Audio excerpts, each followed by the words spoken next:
कवि का भूमिका के अंदर भाव है उन वीरों के लिए। वीर होते किस लिए हैं? अरे वाह, किस लिए किसी का इतिहास गाया जाता है? और देखत रहा बटुआ चमार बेचारा धोखे से मारा गवा का करबा कुल धोखे थोत बटे जितनी के आगे जाई लागे आवे अय अपने धोखा दई के ओका बेचारे के लई लेतो है। तू तो नहीं बचा रे है, बचा है। ठीक ठीक, आओ गुरुजी। रोहित प्रजापति खुशहालपुर से ये 11 रुपए आशीर्वाद के चाह रहे हैं। कहाँ से? खुशहालगढ़ से। अरे पूरा सुना करा महाराज। 11 रुपए। अब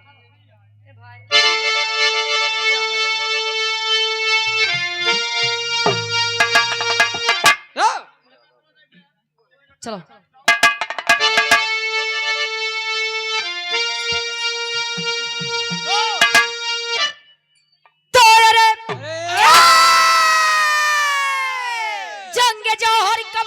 बिगुल जंग में रंग लाती थी लोरी की थी जब जवानी, रक्त की बूंद में खून है खून का, अरे लोरी के लइका या भोरी की कहानी, अरे की छाती पे गर्जन करे सर्वदा, तो बोला या भोरी माँ क्यों न पिंड दान हुआ, तो मजरी कहे गुलामी न मंजूर मुझको, करे हो कि यदा वो ही बलवान हुआ।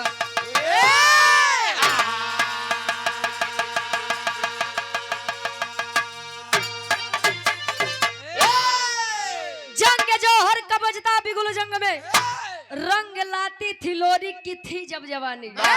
बारे लोरी लोरी के बाबू के नाम कुबई, कुबई के लड़का लोरी। देखा लोरी के आगे के कहानी हम सुनाओ। पहले के पुरनिया काका दादा हरे ने बात कहा है, कहा कि जकरे जवानी आवत है तो चोकरत की आवत रही तो राय रही का हो। अरे खत्म हो चली गई। अच्छा तब कोनो बात नहीं हुई। अरे अबे गई कहां बा? अच्छा यार तू लोग काहे लल्लक माई पीछे परेशान है? बा उनका सड़वाई है ना। ए भैया पहले के लोग कहे कहे बदे, पहले के लोग पहलवानी लड़े। अब वही गाजीपुर बनारस चला जाए जान ले इतना पहलवान अहिया वाले के देख रहा है। प्रतापगढ़ भरे में अगर 10 जने 15 जने मिल जाए बहुत बड़ी बात है। यहाँ सब गांजा पहलवान मिली का करवा एक जने गवैया आई हमरे प्रतापगढ़ के बताओ थे कि ये 3 चीज बड़ा मशहूर बा। धान धूल धोखा तो के धोखा दे दी सो प्रतापगढ़ में आए सड़वाई न कर। ठीक ठीक। ए भैया बड़ी बढ़िया कवि जी गजल के भाव देते हैं कैसे।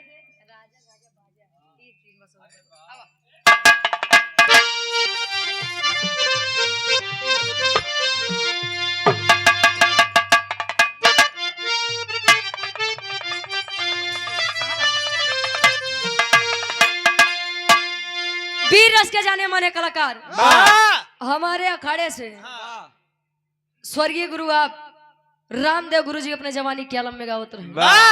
गाय नहीं और गाय के चला गए। तू कब जाबू जबले तोरे आत्मा शांति न मिले। ए भैया कहाँ जाए बात करता है? अच्छा लवली चेष्टा खास तो लोग इज्जत की काहे धोता है। अब गुरु जी का मैं कैसे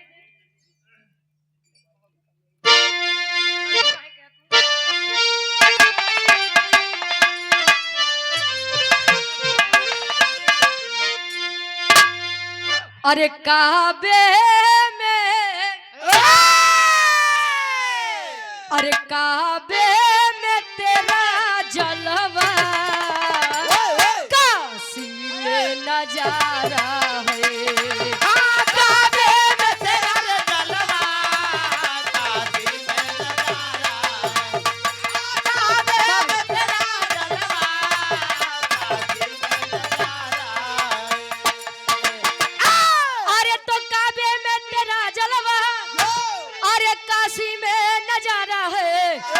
काशी में नजारा है। हमें ये भी भी तो प्यारा है। हमें ये भी तो प्यारा है, हमें वो भी तो हमें ये भी तो प्यारा है, हमें वो भी तो प्यारा है। काबे में तेरा जलवा, काशी में नजारा है, वाह हमें ये भी तो प्यारा है वाह और हमें वो भी तो। प्यारा है। लेकिन कवि का भाव है एक लाइन उन वीरों के लिए, और कहते हैं इतिहास उनका गाया जाता है जिनमें बगावत करने की हिम्मत होती है। वाह अब बगावत करे एक खून में होता है। आहा, अगर केहू चाहे कि जाई के हाँ, किराना दुकान पर खरीद लिया ही। हाँ तो न मिले भैया। वाह भाव में कवि का भाव है उन वीरों के लिए, कैसे?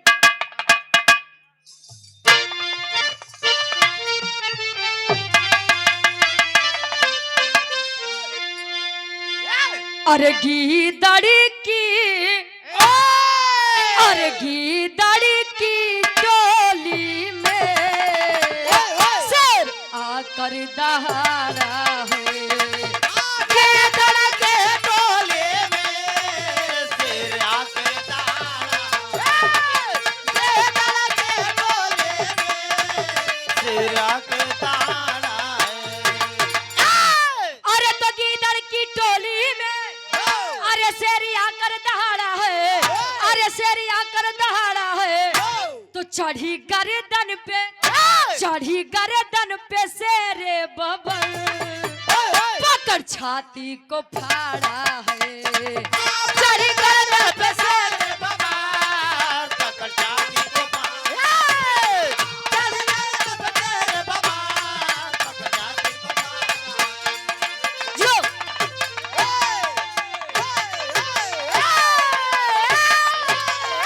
बस ए, अरे बस करो, जाना था तू लोग प्रयागराज के शेर है। अब हम बताई कि हम ओका प्रयागराज काहे नहीं कही, जाना था हाँ बताई थे नहीं जानी ला, रोज रोज ये टोकत है। एक जगह गए कार्यक्रम गावे हंडिया में ना भैया, हड़िए मजा भगवान कसम झूठ नहीं बोलत है। ए भैया हंडिया में गए कार्यक्रम गावे, अच्छा सब तो पहुंच गए, लेकिन हमारे मास्टर के घर वहीं बाटे ते थोड़ा लेट पहुंचे ना, बाराती के कार्यक्रम रहन। वाह आए तो पब्लिक बढ़िया रही तो कहें यही है प्रयागराज। वाह क्या अच्छा ये प्रयागराज है, एक लोटा पानी नहीं पूछे वाह है ना, तो ठीक भाई यही है प्रयागराज। क्या बात हमार का दोस्त भाई नहीं प्रयागराज प्रयागराज करत है। अरे जाए सही कहा था, देखा था 144 साल बाद महाकुंभ लगा रहने, कितना जने बेचारे के देखा था बालू तरन पिंडा। हाँ, आत्मा को शांति मिल गई। अच्छा सबके बातें छोड़ा, हमारे मास्टर जो ना है अब के तोहार बात नहीं करते हैं। हमारे मास्टर है गौदान करा के बाद गाय नहीं पाए तो बछवे लेके पहुंच गए, बोरा उड़ा गौदान करवा दे। वाह प्रयागराज वाले बड़ा महान है भैया, तू लोग हवा जना ले जा, जरूरत नहीं भाई। अब हमारे बिरहा के कहानी की शुरुआत कवि जी जौहरी छंद से लेते हैं, कैसे? अरे जी ये करो आओ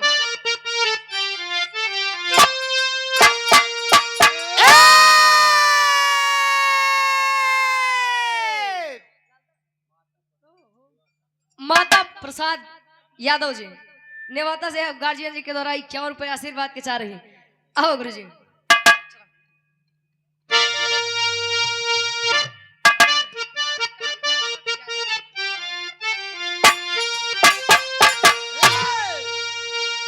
अरे तो एक दिन माता मंजरी से भोरी के आके बोला, कब से तुम हो मां सोई, अरे अब तो अखियां खोला। पिताजी मेरे सानी तलवार हाथ में सानी,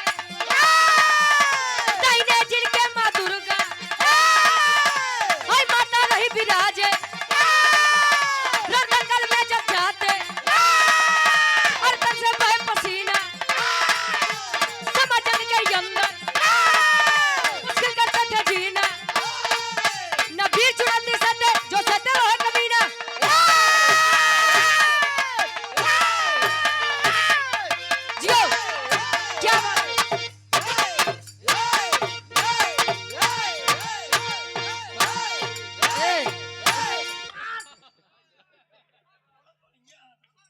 ये 100 रुपए गार्जियन जी के द्वारा आदरणीय आप कार्यक्रम के आयोजक साहब इस ग्राम के ग्राम प्रधान साहब विकास चंद यादव जी, हाँ बिल्कुल बिल्कुल, प्रधान जी के द्वारा 100 रुपए आशीर्वाद के चाह रही है। ए भैया अच्छा वहार हरिओम भैया पगलाई जाते निहार तू का बात बा? अच्छा वो क्यों ना पहुंचल तो राजू चाचा बेचारे कमजोर हो नहीं चल पावते। हम तो ठीक है, हमको लगत तोहार दू चोरी कसी बाटे। ये 100 रुपए अब तू बतावा जब उनका कभी जी का नहीं छोड़ा तब से बेचारू पार्टी छोड़ दी है। 100 रुपए का महान आशीर्वाद मंगल यादव गार्जियन जी के द्वारा आशीर्वाद के चारे के बच्चे अपनी कला में कामयाब रहे। रोहित प्रजापति जी खुशहालगढ़ से पुनः 11 रुपए आशीर्वाद के चाह रही है। धरे रहा भैया तू गोटका जाइए। अरे गोटका ना दिली पैसा कहानी के तनी ध्यान से समझ रहे हैं। माता मजरी और वीर लोरी के बीच में एक लड़का है जेकर नाम शिव भोरिक बताया गया। और अगर वीर के मामले में बात आए तो वीर लोरी का नाम लोग सम्मान से अदब से लेते हैं। धीरे धीरे समय बीता, वीर भोरिक जब बाल्यावस्था से किशोरावस्था में गया मतलब लड़का से जब जवानी में गए जवानी में चला गए। 21 वर्षीय जब बालक हुआ माई दुर्गा के बड़ी पूजा आराधना विनती इबादत करे। धीरे धीरे समय बीता, माई दुर्गा प्रसन्न न हो, खुश हो ही ना। एक दिन वीर शिव भोरिक मंदिर पे सॉरी अभोरी बैठा विनती आराधना वंदना कहे कहे माँ अय माँ ए माई हो, जब भी आपको जरूरत पड़ी मेरे पिताजी ने अपने जंघे का लहू देकर आपको संतुष्ट किया है। अरे मैं उन्हीं का बच्चा उन्हीं का लड़का अभोरिक हूँ। आखिर हमार काहे नहीं सुनतिया माई ए माई ए हमार माई। आज जब माँ दुर्गा प्रकट हुई बता रही है कि बेटा हाँ माते कहे बेटा हाँ बोलो माते सुधर में नहीं हाँ कहाँ सुधारी है तू ही लोग बोल रहे। अब यार माई दुर्गा जब प्रकट हुई शिव भोरी को बता रही है, अभोरी को बता रही है कि बेटा तुम्हारे पिताजी लोरी मेरे बहुत बड़े भक्त थे और आज भी उनकी आत्मा भटक रही है। कहीं कहे ना उनके आत्मा को शांति नहीं मिली भाई नहीं कहीं तब कहीं नहीं बात जाए के पहले अपने माई से पूछा बाबू के अपने पिंडा दान दे तब हमार तोहार कुछ बात बने। इतनी बतिया सुन के समझ के जब आये अब होरी माता मजरी के पास तो पूछ रहा है, पूछे का एक लाइन गीत लगत बा कैसे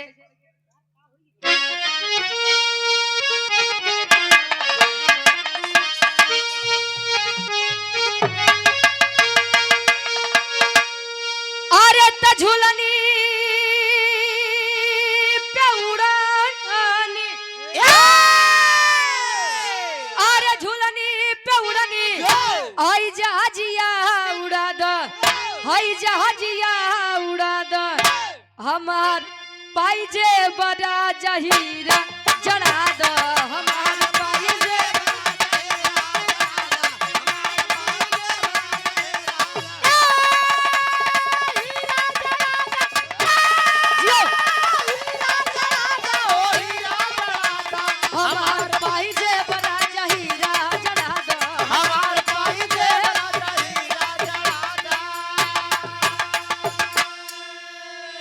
लेकिन वीर अभोरी जब माता मजरी से पूछे तो माई मजरी बताए कि बेटा अभोरी मैं चाहती तो तुम्हारे पिता का पिंडदान करवा देती, लेकिन तुम्हारे पिता वीर थे और उन्हें वीरताई का सब कुछ पसंद है। कहने मतलब कहे कि जो भी पिंडदान करने जाता है तो पिपरी का राजा सुरपति पहले उससे सामना करना पड़ता है, युद्ध करना पड़ता है और आज तक उससे कोई युद्ध जीता ही नहीं।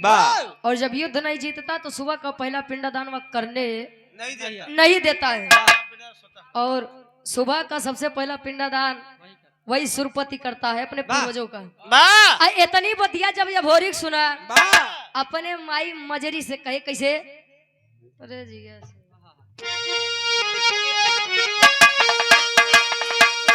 अरे बिरताई क्या हमारी, अरे बिरताई क्या हमारी, आई तिलकिया लगावा, आई तिलकिया लगावा, हमार माई हम के रण में पठावा, हमार माई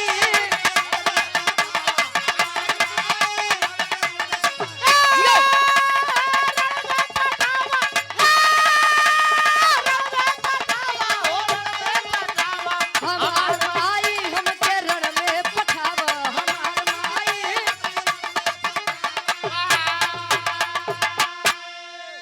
कहे बाढ़ल गुमान बाटे अरे दुश्मन के भारी, तब मिटाऊ खानदान बाटे पूरी तैयारी।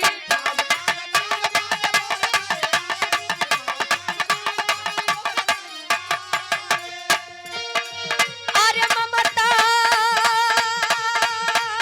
के बिरतिया,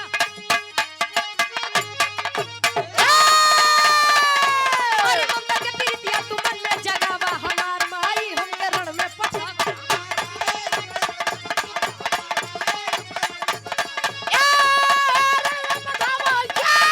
जियो।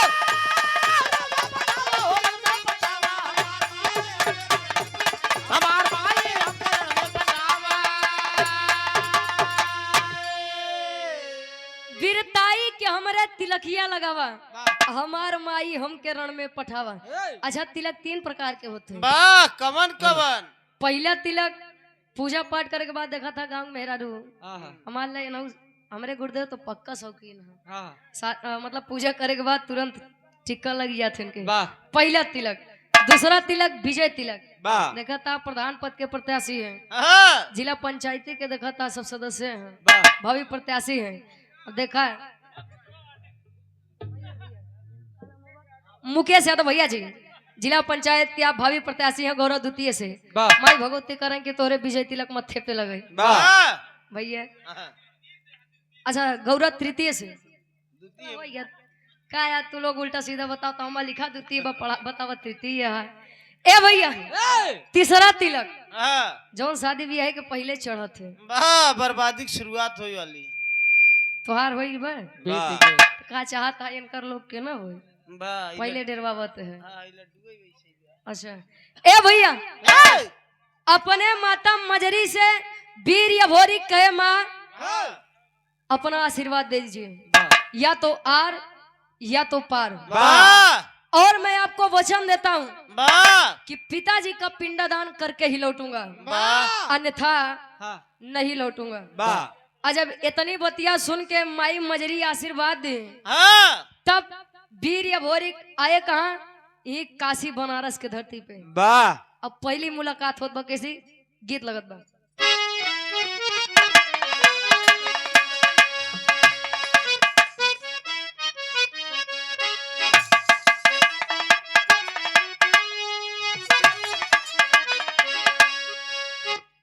पहले के बेचारी पतो हो डरा कि हमका सास ससुर हमार दुल्हा कैसे मिले। वाह आज के तो सास ससुर और दुल्हा डरा था तो हमका दुल्ही और पतो हो कैसे मिले। वाह जमाना बदल गया आहा, भैया। कब पता ना 2-4-6 महीना साथे राहू दी कि न रही। वाह अब एक जने के देखा सेहरा बंधे वाला बब इनकर का हाल होते ओ हो भैया। अब दुल्ही बतावे कैसे।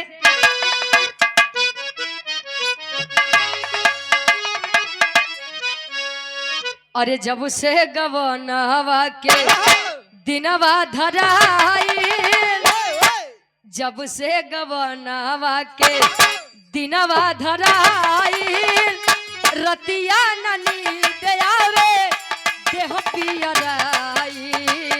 जब से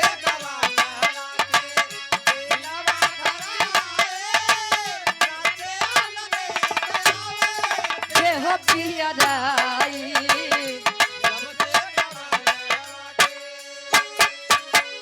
लेकिन अभोरी काशी बाद लेके जब काशी बनारस की धरती पर आया तब वही काशी के घाट पे मुलाकात होत बा एक पंडा से। पन्ना के नाम करे पिंड दान भोरी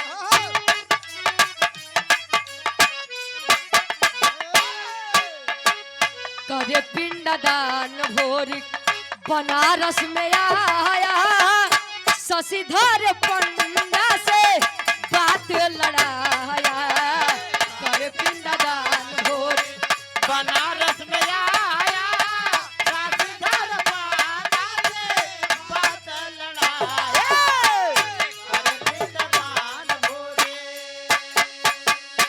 करे पिंडदान भोरी बनारस में आया शशिधर पंडा से बात लड़ाया। काशी के हुई धरती पे पहली मुलाकात शशिधर पंडा के नाम से हुई। आज अब पंडा से मुलाकात हो कहीं पंडा जी ए बाबा ए बाबा कहीं का बच्चा कहीं वो मैं गढ़गौरा से आया हूँ, मेरे पिताजी वीर लोरी उन्हीं का पिंडदान करना है। इतनी बतिया जब शशिधर पंडा सुनो कहे बेटवा तू लोरी के लइका हुआ अच्छा ये क्या हुआ और के लइका हुआ सुबह का पहला पिंडदान मैं नहीं करवाऊंगा कहे काहे बदे। तब शशिधर पंडा वीर अभोरी के समझावे कैसे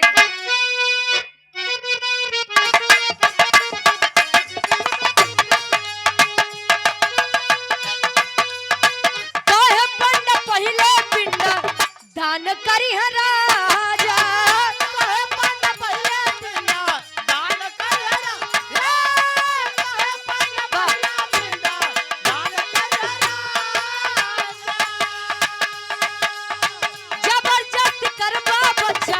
रण में महाराजा जबरदस्त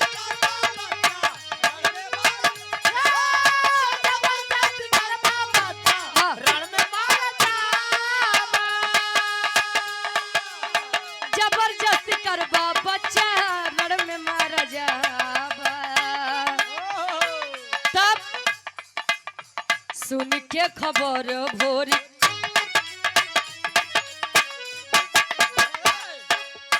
सुन के खबर भोरी तन में गुस्साया शशिधर पंडा से बात लड़ाया।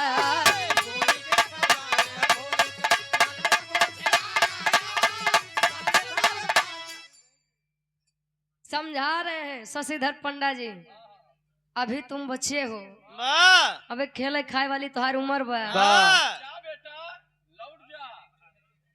काहे काहे तू करे पीछे परेशान है अब आई जाई तो बेटवा ना तोहे छोड़ी ना हमें छोड़ी काहे का चाहता कि तोरे चक्कर में पंडो ससुर चला जाए कहे जा लौट जाओ। इतनी बतिया जब ये भोरी सुना निकाल के तलवार गर्दन पे जब रखा कहे बोल पिंडदान करवाऊबे कि ना करवाऊबे करवाऊबे की ना करवाऊबे की ना करवाऊबे बोल। अब गर्दन पे तलवार रखे हैं शशिधर पंडा कहे न रे यार पिंडदान न करवाई दे तई मार दे अब पिंडदान करवाई दे तू मार दे आखिर हम जाई अरे ए भैया जब इतनी बतिया हुआ भोरी के शशिधर पंडा सुना कहे जो सामने मुसीबत पड़ी बे पहले एक देखी नहीं तो करे ले जी अब हमारा पता नहीं कहे बेटा अब भोरी कितना गरमान है बैठ जाए बेटा नहीं बैठ जाओ चलो पिंडदान करवा जाए पिंडदान करवाए तब ले शशिधर पंडा से वीर भोरी पूछे का तेरी के भाव में कवि जी लिखते हैं अब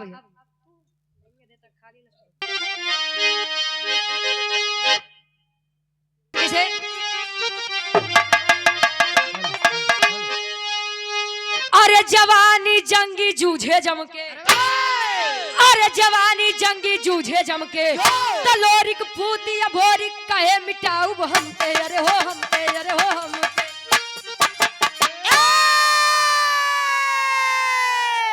जवानी जंगी जूझे जमके लोरिक पूत भोरिक कहे मिटाऊ हम का मतलब अहंकार घमंड कहे न इतना दिन से इनके घमंड रहने आज इनका सही सही पाला पड़ी अब समझ में आए।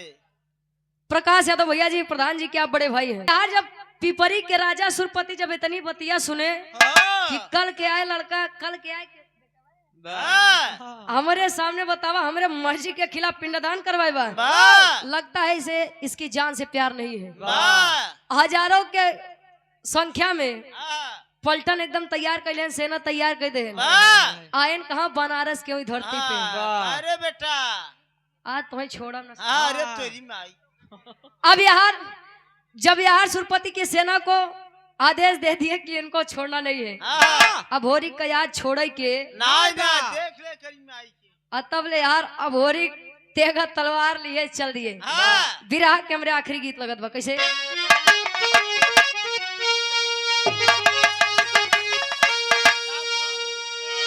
अरे सासू मारे तनवा,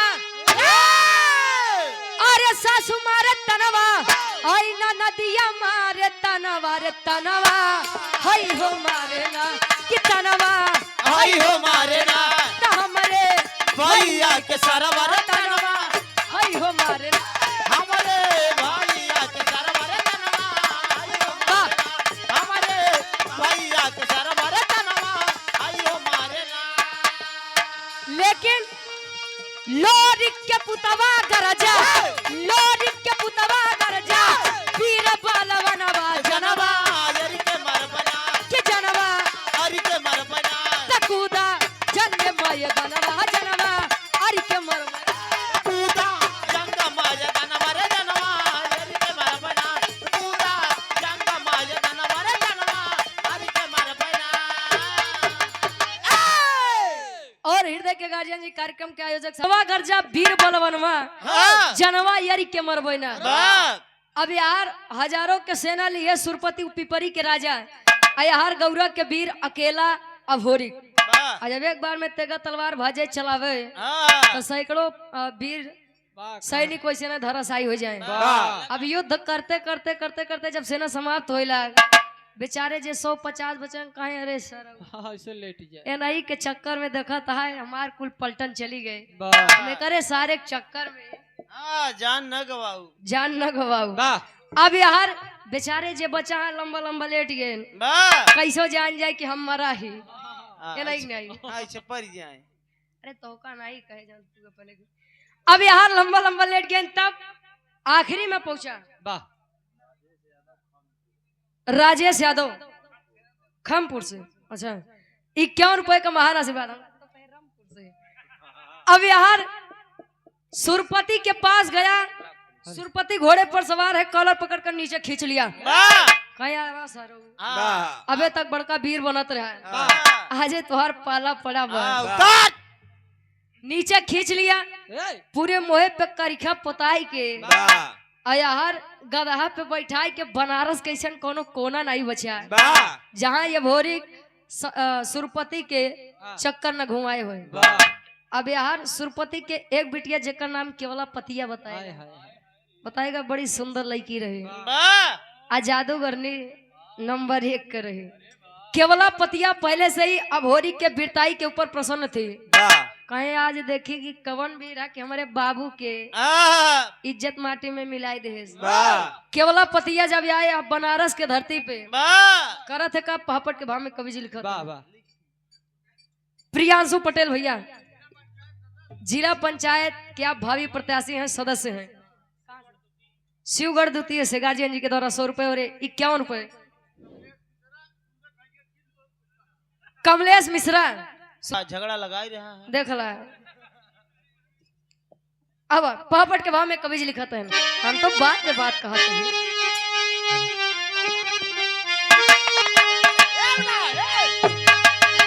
अरे आई केवला पतिया बन हसीना जीना मुश्किल बा, अरे तैयारी केवला पतिया बन हसीना जीना मुश्किल बा, तब बाप का इज्जत भोरी के काहे छीना जीना मुश्किल बा, बाप का इज्जत भोरी काहे छीना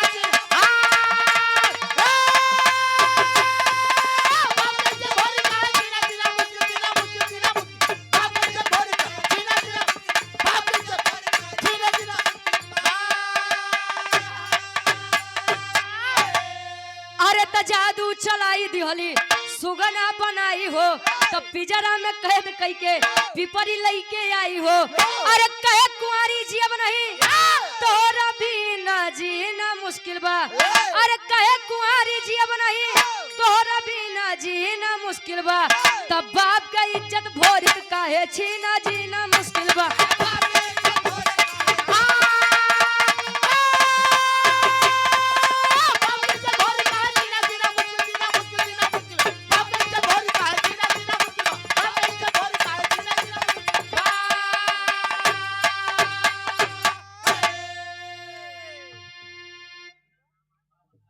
जी की बाबा साहब के गीत शिवा से क्यों आशीर्वाद के सीना जीना मुश्किल है। अब बाप के इज्जत लोरिक का है छीना भोरिक का है छीना जीना एक मुश्किल। एक का नाम बा हमार का दोस्त बा भैया हमारे घर वैसे होते है। अब यार केवल पतिया आई शिव भोरिक। अब भोरिक का देखे बैठा बा। अब भोरिक जब बैठा बा ते अपने जादू से अभोरिक के जब देखे तब अभोरिक के अपने जादू से सुगना बनाई के पिपरी लेके आए। आज जब सुगना बनाई के पिपरी लेके आए तब दिन में सुगना रहा लेकिन जब रात होए तब अभोरिक के पुरुष के रूप दे दे मतलब जबरदस्ती प्रेम करना चाहिए। वाह प्रेम नहीं जानता का है वाह कहाँ मिले थे।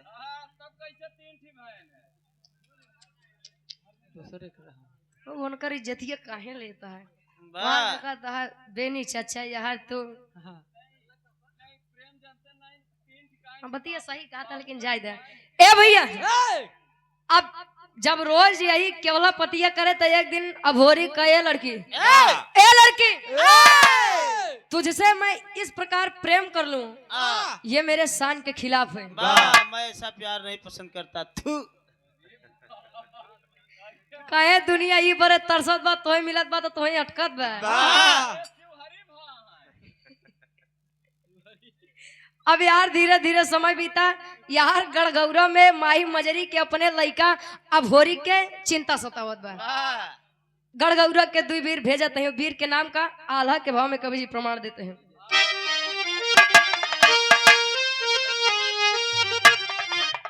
विजय ड्राइवर जी विजय ड्राइवर धर्मेंद्र भैया। अरे तड़पेली मजरी माता आई गौर के नगरिया बाबू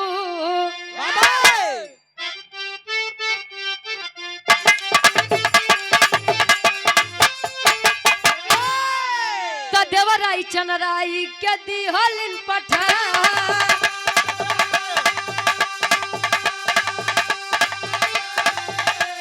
धीरे धीरे आई गई काशी के धरती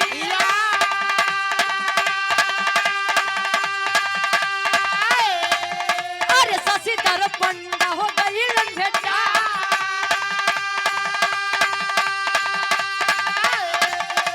लगले बतावे पंडा पूरी खबरिया अरे चलो पतिया भोरी के सुगना बना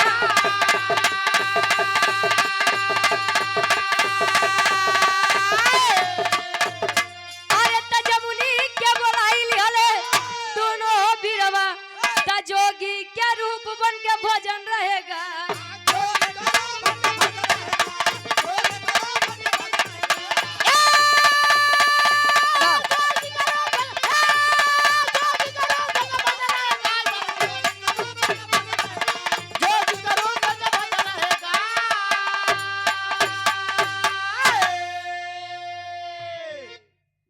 गढ़गौरा के दुई वीर जेकर नाम देवराई और के देवराई और चनराई। वाह देवराई चमराई हमको वही सुना ही पर दोबारा पूछ लिए। देवराई और चनराई को भेजते हैं वाह अभोरी के पता लगावे बदे। अभोरी के पता लगावे बदे जब काशी बनारस में आए शशिधर पंडा से मुलाकात हुई। शशिधर पंडा कहे बेटवा हाँ ए बेटा उ लइका बड़ा बलवान रहे वाह जेका याद तक क्यों नहीं पराजित कर पाई। बतावा 21 वर्षीय लड़का उनके सेना और उनका धूल चटाई दिए वाह कहे तब कहाँ है अभोरी जी कहन उ सब तो ठीक बा लेकिन जोन उनकर की बिटिया रही है वाह बिटिया केवला पतिया वाह। वो अपने जादू से उनका सुगना बनाई के अपने पिपरी लेके गए बा वाह पिपरी राज्य में हाँ, कहीं तब कहीं अगर तोका या भोरी के पता चाहिए भोरी के लियाई के आवे खोए वाह तब पिपरी जा वाह पिपरी गए लेकिन अब जादू के बारे में जादू के काट तो चाहबो ही करी हाँ, या से दोनों वीर जमुनी माता को बुलाए और आदेश दिए माई ए माई ए माई हो तहार बड़ी जरूरत बा वाह चल के भोरी जी का निकालन आई तुम्हारे फंसा रही जाइ है ओ हो तीनों जने जोगी के रूप बनाई के आयन वाह पिपरी के राज सुरपति के दरबार में वाह जोगी बन के भजन गावत है अब हार केवला पतिया कहीं आवत चला इतना दिन से कहा प्रेम कर तो नहीं करत है हाँ आज भजन वजन सुन लेबा हो सकत कि तोहरे मन में हाँ आसाराम वाला ज्ञान घुसी जाए कहे हो सके कि तोहरे मन में हमरे प्रति प्रेम करे के हाँ इच्छा प्रकट हो जाए इच्छा प्रकट हो जाए वाह लई के आई पिजड़ा जैसे रखे बाहर जमुनी माई कहीं हो आहा। ओ माय गॉड हाँ बेटा ये भोरी हाँ माते वहां पर फंसे हो हाँ माई निखारत अरे ए भैया जमुनी माई अपने जादू से अभोरी के वाह सुगना से पुरुष वाला तन दे आई आ केवला पतिया कुछ समझ पावत वाह ऐसी पहले न अपने जादू से केवला पतिया के गदही बनाए दे वाह आ जब गदही बनाई तो ही अपने बाबू के बगलिया हाँ खड़ी है कि कहाँ हिचे आ जब इतनी बतिया बा तब ले सुरपति जमुनी के चरण में गिर के कहा बका आखिरी भाग खड़ी के भाव में कवि जी लिखा था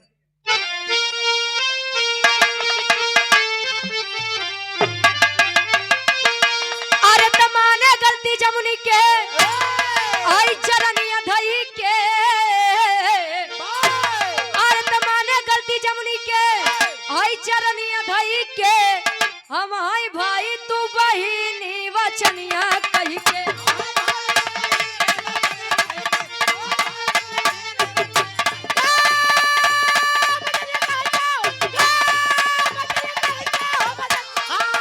लो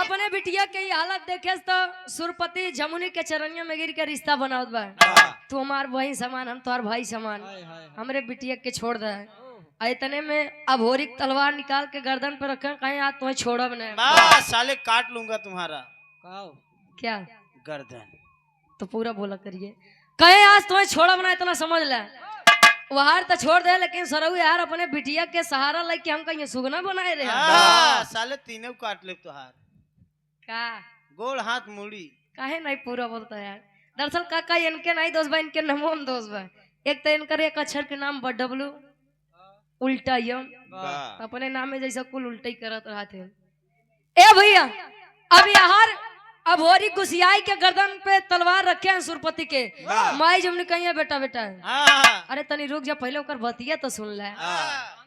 शांत रहो पुत्र शांत रहो शांत रहो शांत रहो आ गए आ गई अब यार कहे माई एक शर्त पे छोड़ा हाँ। कहन कौने कहन एकर जौन बिटिया बा केवला पतिया है हाँ। ये हमके बड़ा प्रेम करत है वाह और मुझको भी बड़ी पसंद है हाँ बड़ी खूबसूरत है एकर शादी हमसे करवाई दा हम एक छोड़ दे वाह अब सुरपति कहे बेटवा शादी तो हम करवाई दी हाँ लेकिन अबे हमार बिटिया देखा था गदही बनी बे वाह या तो तू गधा बना हाँ या तो तू गधा बना या तो उनका फिर से पहले जैसा सही करा हाँ माई जमुनी कहीं परेशान मत होइए आशीर्वाद से अपने जादू से फिर से केवला पतिया के अपन रूप दिया तब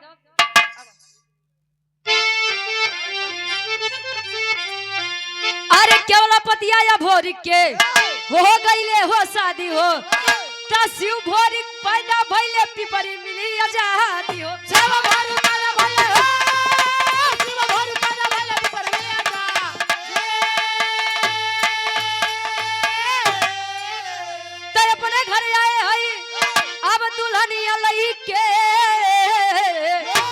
अपने घर आए आई दुल्हनिया लई के हम आई भाई तू बहिनी वचनिया कही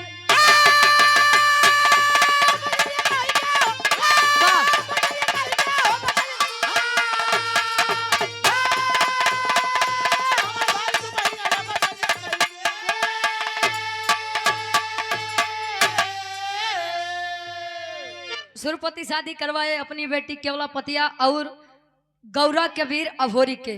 दुल्ही लड़के जब गौरा नगरी वापस आए, धीरे धीरे समय बीता, दोनों के मिलन से दोनों के संयोग से एक बच्चा जन्म लेता है और लड़का के नाम शिव भोरिक बताया गया। अब एक जैसा नाम धरे हैं तो हमार का गलती है।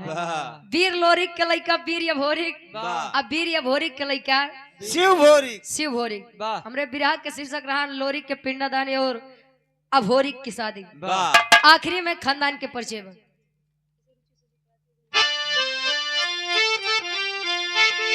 गुरु बिहारी, गुरु गणेश, गुरु रामलाल गुरुकारी।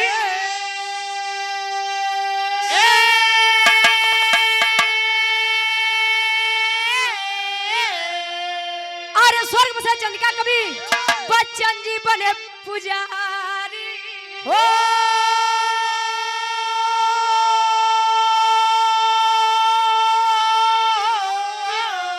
अरे जवानी जंगी जूझे जम के तो ग्वाल वंशी रुचि बरी का नापे पानी। जवानी जंगी जूझे जम के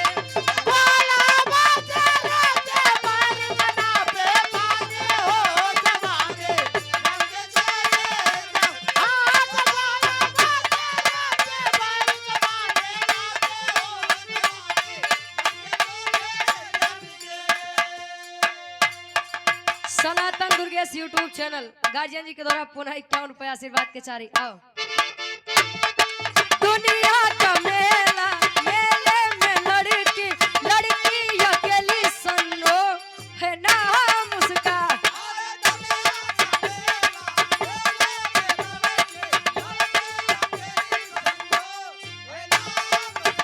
अरे दुनिया का मेला, मेले में लड़की लड़की अकेली सन्नो है नाम उसका।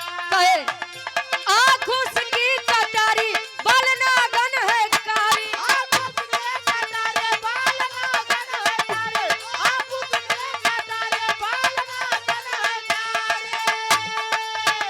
आँखों से की कटारी बाल नागन है कारी।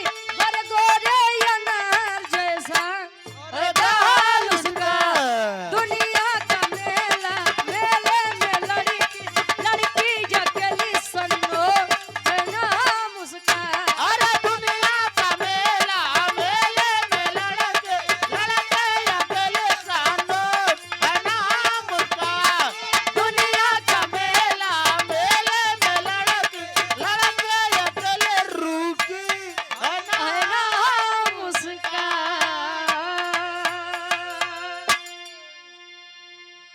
राधे श्याम सरोजी ए विश्वकर्मा भगवान रुका रहा है। ये 201 रुपए ग्राम प्रधान जी के द्वारा, ग्राम प्रधान हुसैनपुर से। अच्छा ये गाना फिर से एक गाएं। 201 रुपए आशीर्वाद के चार ही।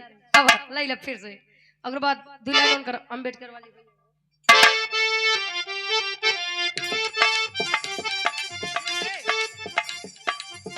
चला दुनिया का मेला, मेले में लड़की लड़की अकेली सन्नो है नाम उसका। दुनिया का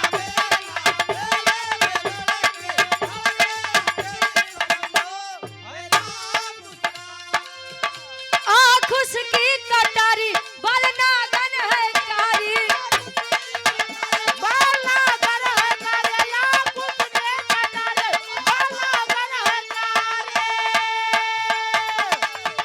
आँख उसकी कटारी बाल नागन है कारी।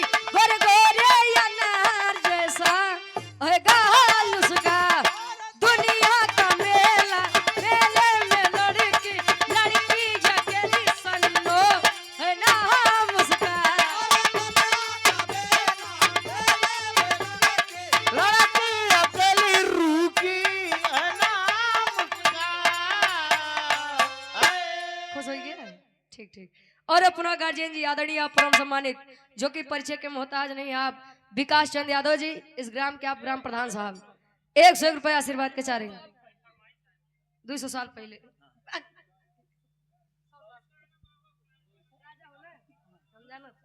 आ ले भैया अब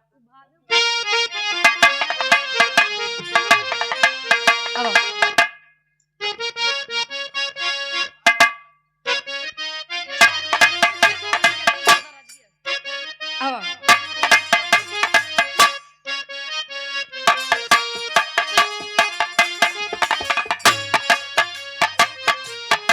हिंदी दुनिया वालों ने गाया भूत भविष्य वर्तमान तीनों तीनों की बात एक लाइन में। वाह तू समझा तोरे लाइव है 100 साल पहले 100 साल पहले हमें तुमसे प्यार था, हमें तुमसे प्यार था, आज भी है और कल भी रहेगा। 100 साल पहले हमें तुमसे प्यार था, जिया बेकरार था, आज बुढ़वा भी बीमार था, पतहिया से प्यार था 100 साल पहले।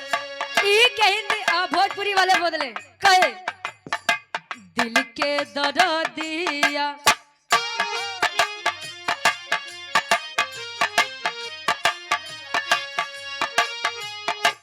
दिल के दर्दिया हरदिया नहारी हरदिया नहारी करी जे मोहब्बत फेरा में पारी दिल के दर्दिया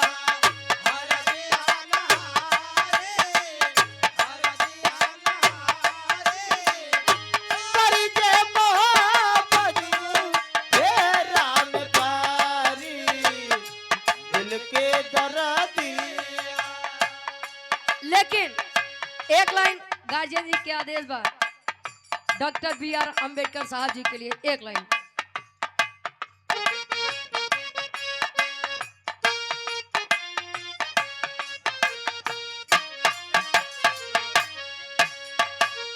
सदियों से बाबा साहब कहे सदियों से बाबा साहब अम्बेडकर महान थे, भारत के शान थे, आज भी है और कल भी रहेंगे।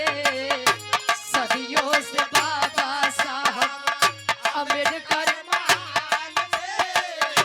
भारत के शान थे, आज भी है और कल भी रहेंगे, सदियों से बाबा साहब। धर्म क्या बड़े भैया मंगल भैया 100 रुपया आशीर्वाद के सारे अमित शर्मा जी बाबू पट्टी से मिशन में बढ़ाना